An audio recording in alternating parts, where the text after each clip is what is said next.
अब सबसे पहले बताओ एनर्जी इक्वेशन यहाँ क्यों पढ़ने की जरूरत पड़ी?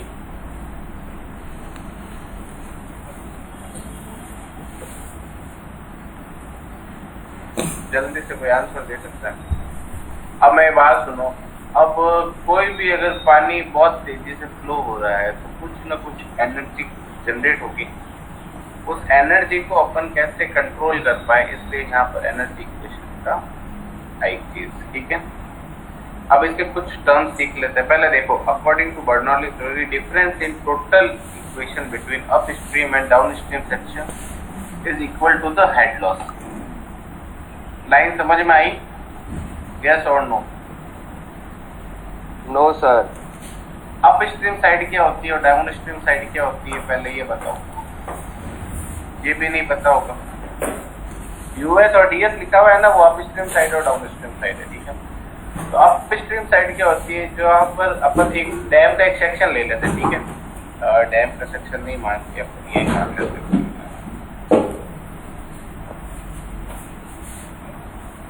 ये देखो, ये कोई सेक्शन है, ये डैम भी मान ले या कुछ भी मान ले, अपने रिजर्वर मान, ये वाला पोर्शन और ये वाला पोर्शन, ठीक है। जहाँ पानी इकट्ठा होता है उसे क्या बोलोगे? डाउनस्ट्रीम। अपस्ट्रीम। अपस्ट्रीम। और जो पानी जहाँ सप्लाई होता है उसे क्या बोलोगे? डाउनस्ट्रीम। ठीक है, ये वाली चीज तो क्लियर हो गई। अब देखो, जो डिफरेंस होता है अपस्ट्रीम और डाउनस्ट्रीम के बीच में, उससे अपन बोलते हैं हेड लॉस। मतलब कितना पानी कम हो चुका है, ठीक है। ये सप्लाई से इतना पानी यहाँ से यहाँ तक जाता है, ये होता है हेड लॉस। अब एक चीज बताता हूँ, जो इस लाइन को ये मिलाती है, ये लाइन को, एक मिनट,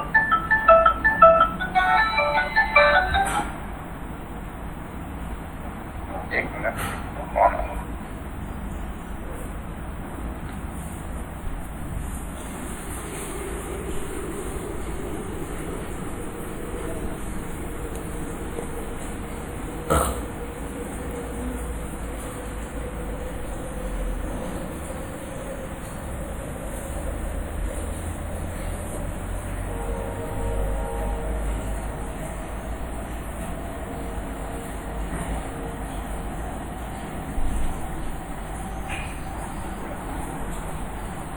हाँ, आप देख लो, अप स्ट्रीम मतलब क्या बोलते हैं? अप स्ट्रीम और डाउन स्ट्रीम के बीच में जो डिफरेंस होता है, जो हेड का डिफरेंस होता है, उसे हेड लॉस बोलते हैं।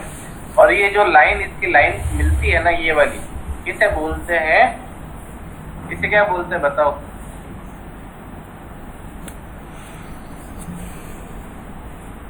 जल्दी से, मैंने कल बताया ये तुम लोगों को। Answer fast. इस लाइन को क्या बोलते हैं? HGL। HGL का फुल फॉर्म क्या है? एनीवन मुझे कोई बता सकता है? Hydraulic gradient. हाँ बिल्कुल, ये होती है हाइड्रोलिक ग्रेडियंट लाइन, ठीक है। अब देखो, इसको अपन ऐसे डिवाइड करते हैं, ये देखो, ये Z1 और ये Z2, ये Y1 और ये Y2, ये इसकी वेलोसिटी का, ये मतलब ये वाला वेलोसिटी का, और ये होता है हेड लॉस, ठीक है। Z1 Z2 Y1 Y2 alpha 1 alpha 2, ये क्या क्या है, ये अपन आगे चल के देखेंगे, ठीक है। अब मुझे जल्दी से बता दो, Z1 क्या होता है? Z1 होता है उसकी जो डेप्थ होती है, मतलब जो उसका स्लोप का होता है, ये देखो, यहाँ से जितनी स्लोप की हाइट है वो होगी Z1, और यहाँ से इसकी होगी, उसको बोलोगे Z2। आ गया समझ में? ये होता है Y1 Y2। Y1 और Y2 होगा डेप्थ, यहाँ पर कितनी डेप्थ होगी और इस पॉइंट पर कितनी डेप्थ होगी। अल्फा 1 और अल्फा 2 होगा इसका एनर्जी का रेशियो, ठीक है, और ये होगा हेड लॉस। अब देखो, इसको अपन ये वाले तुम लोगों ने इक्वेशन कौन सी, ये मुझे जल्दी से बताओ तो।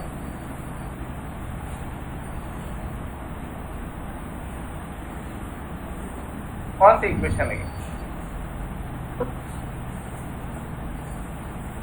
पढ़ी हुई है तुम लोगों ने FM।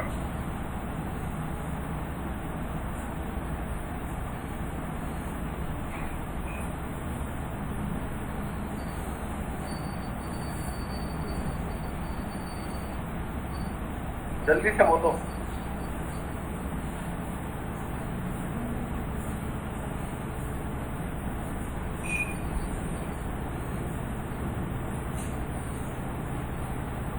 Users modified equation.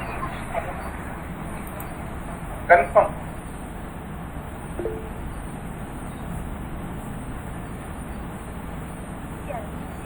शायद but not different. बिल्कुल, इसीलिए मैंने कहा था कि कंफर्म।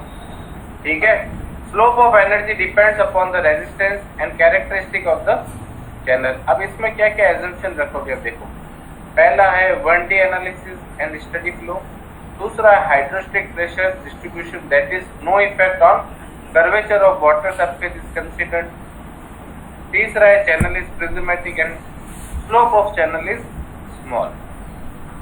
ये चीजें ध्यान रखना।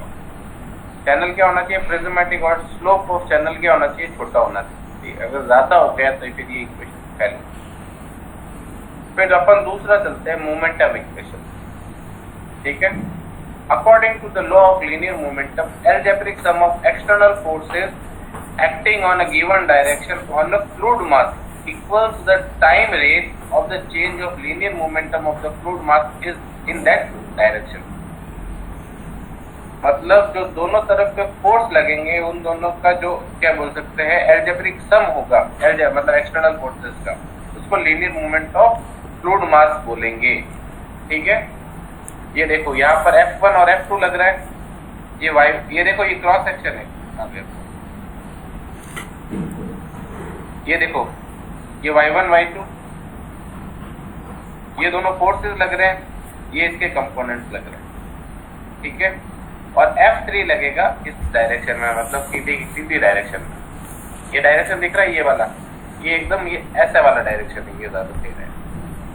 अब इधर 3D डायग्राम बनाना पॉसिबल नहीं था, इसलिए इस साइड में कर दिया। ठीक है,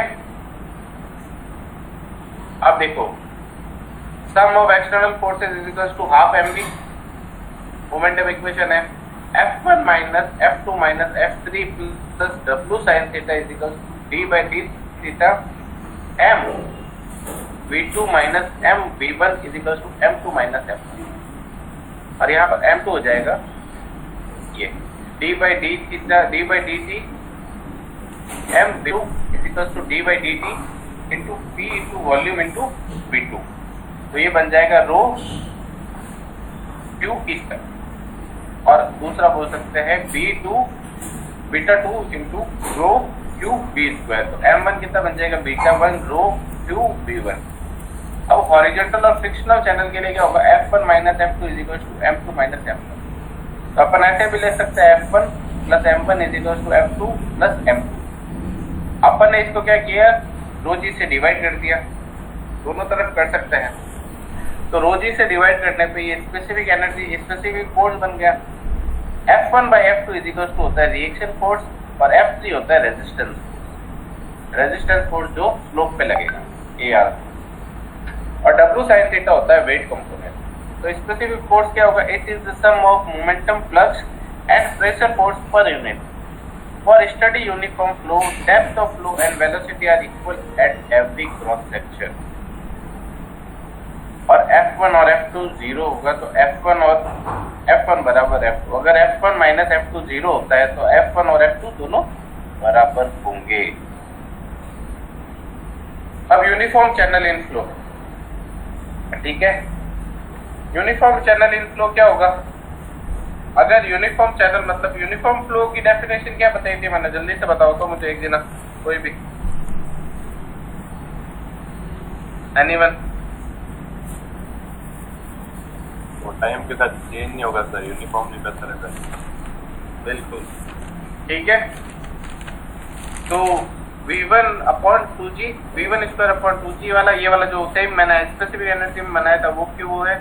दोनों को इक्वेट किया गया, हेड लॉस कैलकुलेट किया गया, तो H बाई L हो जाएगा Z1 minus Z2 by L, तो HF बाई L हो जाएगा S नॉट या एस एफ या एस डब्ल्यू। ये तीनों क्या चीजें हैं?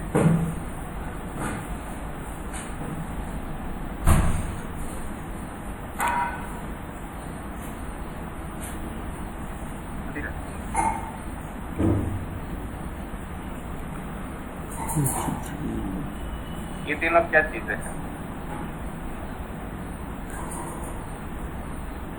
ये तीनों बैड स्लोप्स हैं, ठीक है।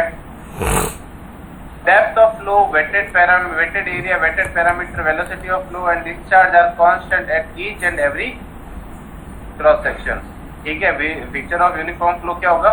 Depth of flow, wetted area, wetted parameter, velocity of flow and discharge are constant at each and every cross section.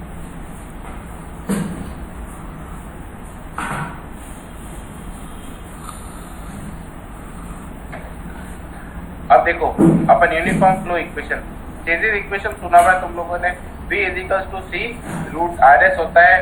HF का फॉर्मूला होता है FL P square upon 2GD और R इजिकल्स टू R होता है hydraulic gradient A by P। कल बताया था मैंने तुम लोगों को। तो इसका अपन टोटल कैलकुलेट करते हैं तो ये वाला आता है T is directly proportional to 1 by F की पावर 1 by 2, ठीक है। अब देखो formula of Chezy's constant C, इसके चेजिस ने कितने, चेजिस सी के कांस्टेंट कितने है? एक तो आया कैलकुलेट कटर्स इक्वेशन, ये वाला। एक है बेजिस फॉर्मूला और एक ये वाला है V is equal to C root R S और सी का फॉर्मूला हो जाएगा C is equal to root R S. C root R S is equal to sorry C root R S is equal to 1 by n, R की power 2 by 3, S की power 1 by 2, तो C बराबर हो जाएगा 1 by n, R की power 1 by 6। तीसरा constant है। ये तीनों चीजें याद करना चेजिस के अंदर। C का कौन कौन सा कॉन्स्टेंट रहेगा? चेजिस का फॉर्मूला क्या होता है? V is equal to C root R S होता है और C के कॉन्स्टेंट के फॉर्मूले ये सारे हैं।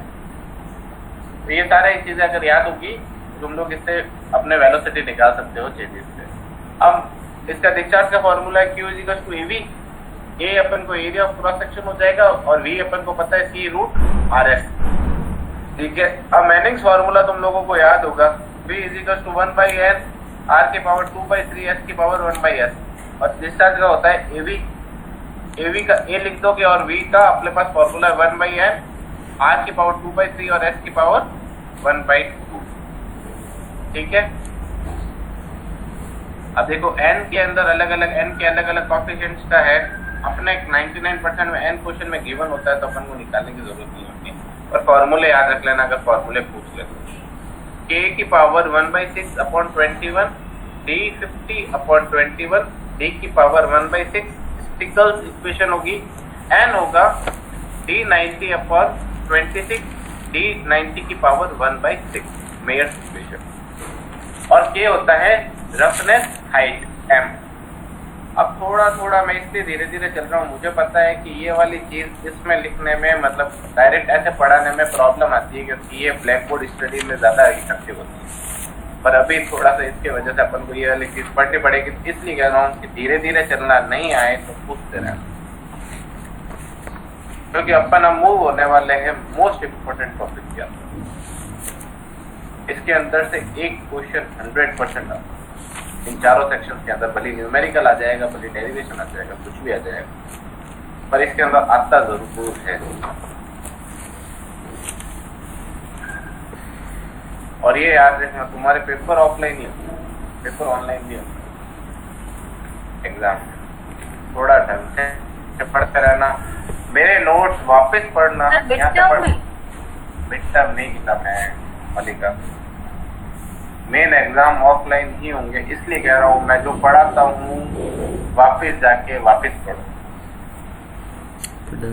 रिवाइज करोगे तो याद रहेगा, नहीं तो आप भूल जाना। कि अगर तो मैं ओरली पढ़ा रहा हूँ तो ओरली तुम लोगों को समझ। अब देखो क्यों, अब अपन मोस्ट एफिशिएंट और इकोनॉमिकल चैनल सेक्शंस पे चलते हैं। चैनल सेक्शन 4 टाइप के होते हैं, नाम बताओ जल्दी से कोई भी। सर जूम करो ना थोड़ा। Open channel, triangular, trapezoidal, circular. अरे जूम तुम लोग खुद की स्क्रीन कर लो ना, ये जूम नहीं होता इधर। पीपीटी है ये, पीपीटी की स्लाइड जूम नहीं होगी। तुम्हारी स्क्रीन जूम कर लो, स्क्रीन जूम होती है, जूम होती है। हाँ तो आप जल्दी से बताओ कौन कौन से होते हैं चार?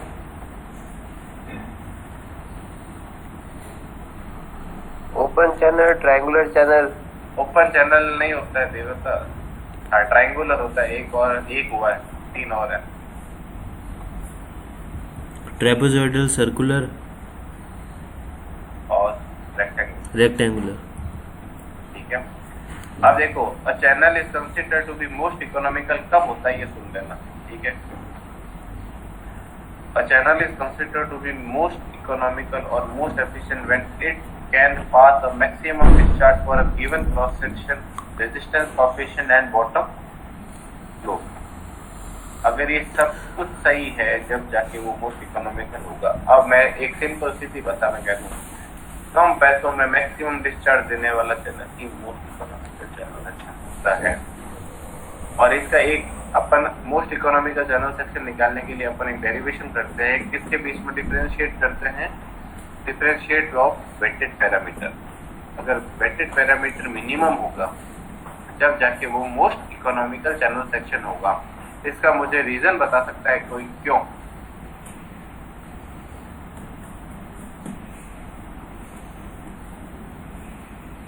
अच्छा, क्यों वेटेड? एरिया कम होगा, वेलोसिटी बढ़ जाएगी।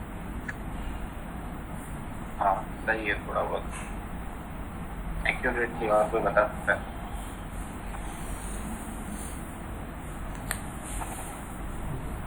एरिया कम होने से पानी भी तो कम हो जाएगा। ये नहीं होता। वेटेड पैरामीटर कम होने का मतलब ये है कि पानी अगर कम टच करेगा तो उसका फ्रिक्शन कॉफिशिएंट कम हो जाएगा। फ्रिक्शन कम कॉफिशिएंट कम होने से उसकी वेलोसिटी बढ़ जाएगी और उसका डिस्चार्ज बढ़ जाएगा। मेन अपन में डिस्चार्ज बढ़ना, समझ में आया? तो ये था स्ट्रेट फॉरवर्ड इसकी डेफिनेशन मोस्ट इकोनॉमिक। अब देखो Q is equals to function of R की power 2/3 keeping n। So keeping n s naught क्या है? Bad slope a as constant। So Q is directly proportional to R की power 2/3। Q is directly proportional to a by p। R को अपन a by p भी लिख सकते हैं। तो Q is directly inversely proportional to 1/p की power 2/3। Upon a को यहाँ पर constant मान चुके हैं ऊपर में। For maximum discharge perimeter should be minimum। अगर डिस्चार्ज चाहिए तो अपन को पैरामीटर मिनिमम चाहिए। ये इक्वेशन से प्रूव होता है।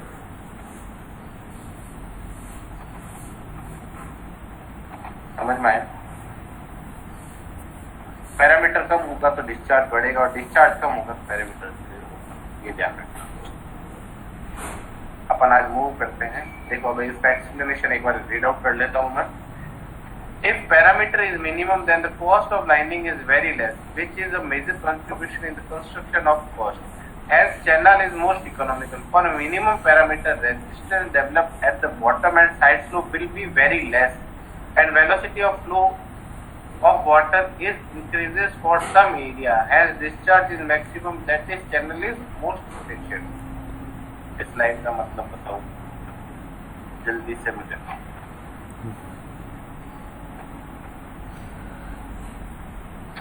जल्दी से इस लाइन का मतलब बताओ।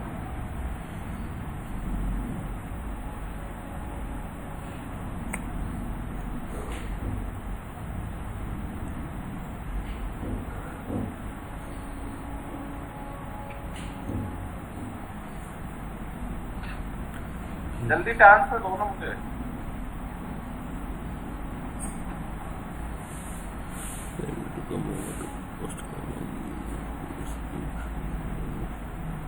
अगर देखो वेटेड पैरामीटर कम होगा तो उसकी कॉस्ट ऑफ लाइनिंग कम हो जाएगी। कॉस्ट ऑफ लाइनिंग का मतलब ये है, लाइन कैनाल का मतलब समझ में आता है तुम्हें? लाइनिंग क्यों करते हैं? Anyone answer me first. Lining ये होती है इस साइड पे, इस चारों तरफ जहाँ से पानी टच होता है ना तो लाइनिंग होती है। लाइनिंग क्या होती है? एनीवन आंसर मी, जल्दी दो। आज 2 सेक्शन करवाऊंगा, बाकी कल करवाऊंगा।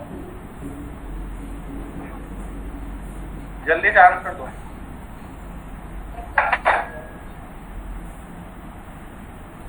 जल्दी से आंसर दो।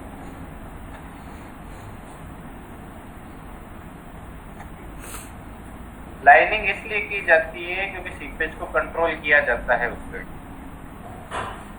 क्या आवाज आ रही है क्या मेरी? जी सर। हाँ, लाइनिंग किस लिए की जाती है?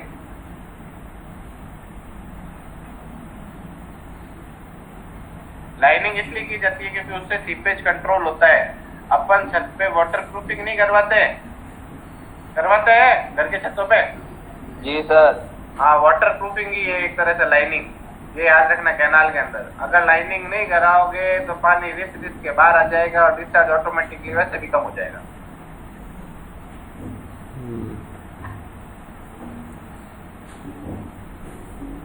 इसलिए लाइनिंग जरूरी है। अब देखो, मोस्ट इकोनॉमिकल रेक्टेंगुलर चैनल बनता है। रेक्टेंगुलर का एरिया तो पता है BY हो जाएगा, सही है या नहीं है? जल्दी बोलो। Parameter is equal to B + 2Y, सही है या नहीं है? जल्दी से आंसर दो। यहाँ पर कौन से पैरामीटर की बात हो रही है? एनीवन?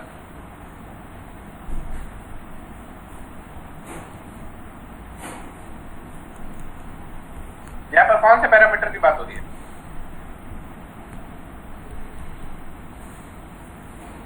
वेक्टर पैरामीटर की बात नहीं हो रही? सर उसकी हो रही है। हाँ, तो वेक्टर पैरामीटर का फॉर्मूला सही है, देखो। Yes sir. अपन इसको ऐसे लिख सकते हैं,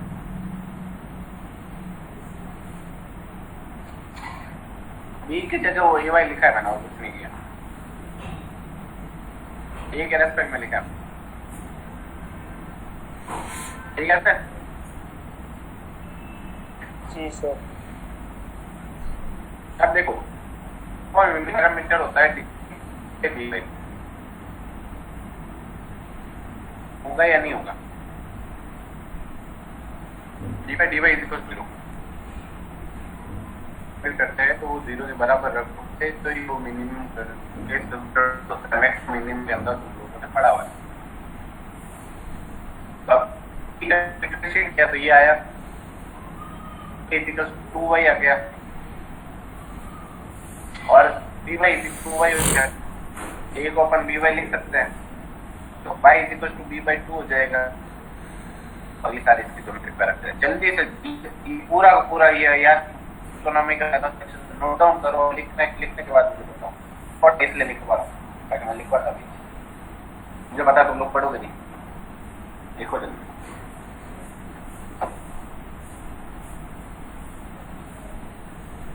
जल्दी से एक अपने हाथ से लिखो और चीज समझते लिखना। ऐसे ही नहीं है कि लिखने के लिए दीजिएगी। अगला असाइनमेंट इसी पे दूंगा मैं, इसलिए न्यूमेरिकल है इसका।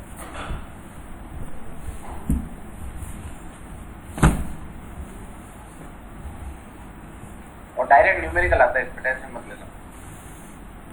आपको वैल्यूज पता है तो फॉर्मूला डायरेक्ट डिस्प्ले होता है।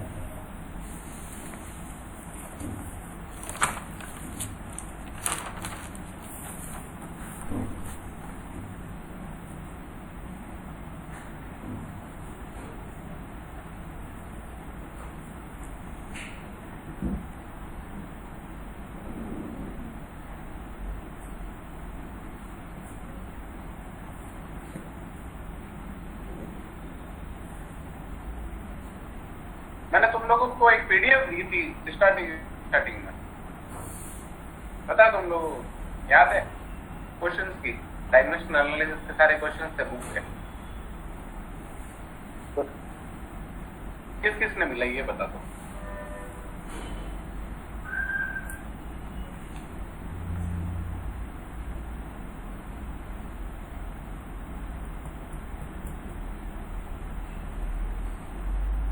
डायमेंशनल एनालिसिस पे इसके पूछ रहा हूँ।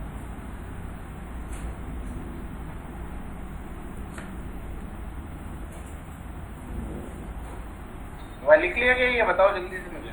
लिख लिया तो फिर मैं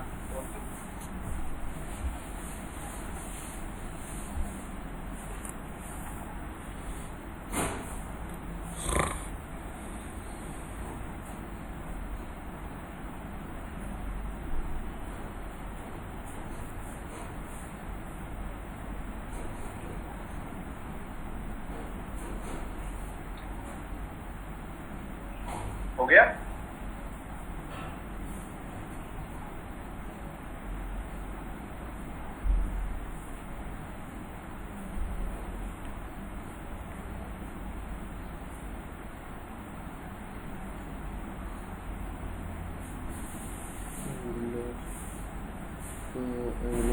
Velocity is equal to angle covered by radian.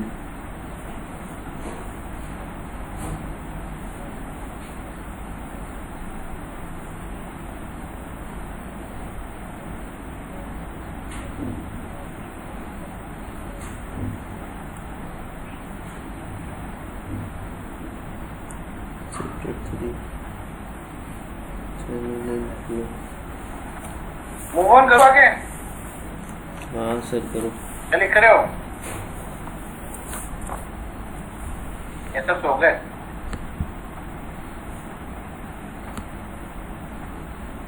लिख रहे हैं सर एटलीस्ट मैं तो लिखने के बाद ये कर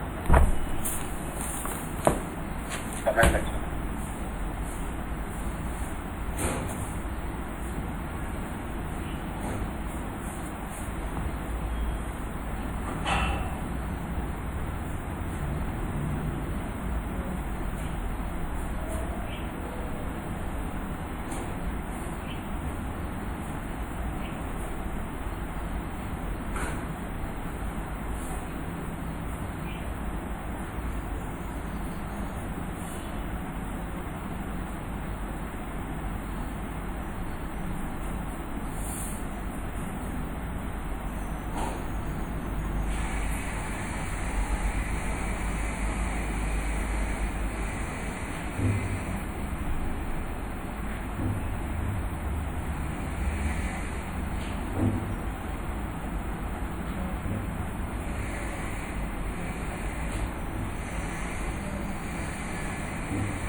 तो अपन नेक्स्ट पे चलते हैं।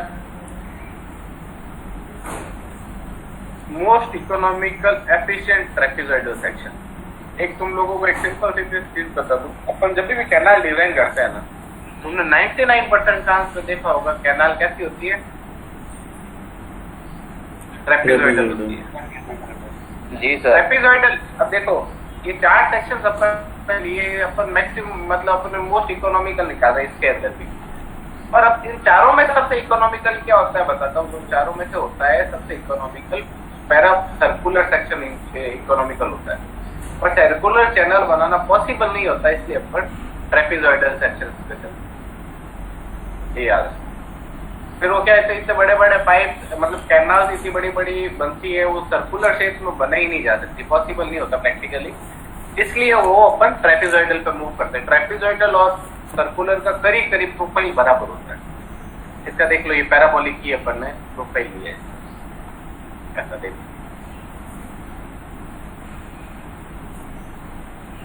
ठीक है, ये हो गई इसकी डेप्थ, ये हो गई इसकी ऊपर वाली टॉप विड्थ, ये हो गई बॉटम विड्थ, ये एंगल थीटा, ये इसकी साइड स्लोप।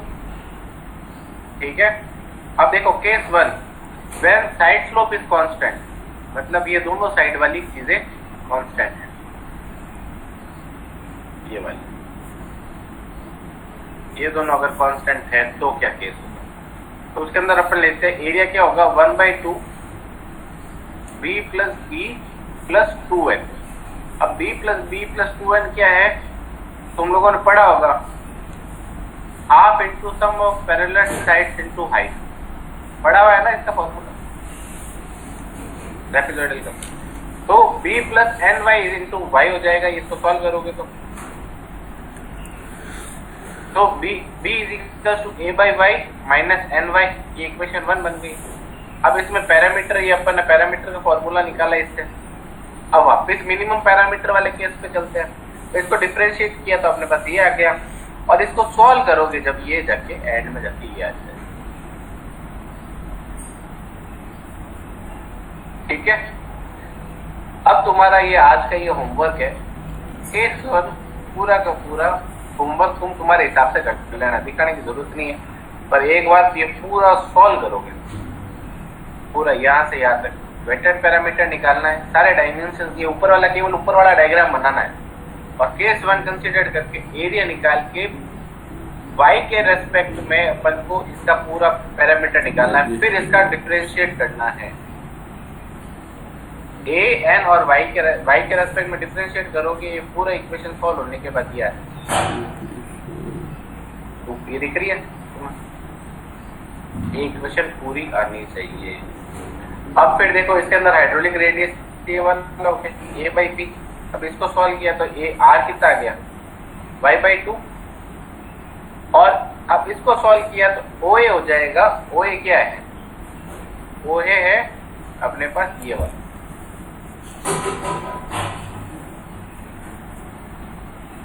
OA कितना हो जाएगा? y के बराबर हो जाएगा। ठीक है, taking O as a center and y as a radius, if a circle is drawn then the trapezoidal section will be tangential to that of circle. अपन को ऐसा ट्रेपेजॉइडल सेक्शन बनाना है कि वो सर्कल के बराबर ही बने, इसलिए उसकी प्रोफाइल सर्कल के बराबर होती है। अब केस 2 क्या होती है? केस 2 में अगर साइड वेरी करे तो साइड वेरी करेगी तो इसके अंदर ये अपन ने ये वाली इक्वेशन निकाली, एक साइड m ले लो, एक साइड n ले लो। ठीक है, इन दोनों को अपन ने सॉल्व किया तो फॉर मिनिमम पैरामीटर ये आ जाएगा, एक साइड अपने एंगल आ जाएगा 60, इसके सारे ज्योमेट्रिक पैरामीटर ये वाले। अब याद रखना, अपने पास सबसे पहले वेटेड पैरामीटर याद होना चाहिए। पैरामीटर कितना है निकाल लिया, पैरामीटर मिनिमम होगा तब जाके तुम्हारी इक्वेशन सॉल्व होगी, और तब जाके ये चीज निकलेगी। और ये कॉट थीटा करके निकालोगे तो थीटा आ जाएगा एंगल 60। तो ये चीज ध्यान रखना। ठीक है, ये तुम्हारा है ट्रायंगुलर, अपन हल करेंगे। तो यहाँ तक चीजें क्लियर होनी चाहिए। कल से मैं प्लीज में क्वेश्चन पूछूंगा कल से।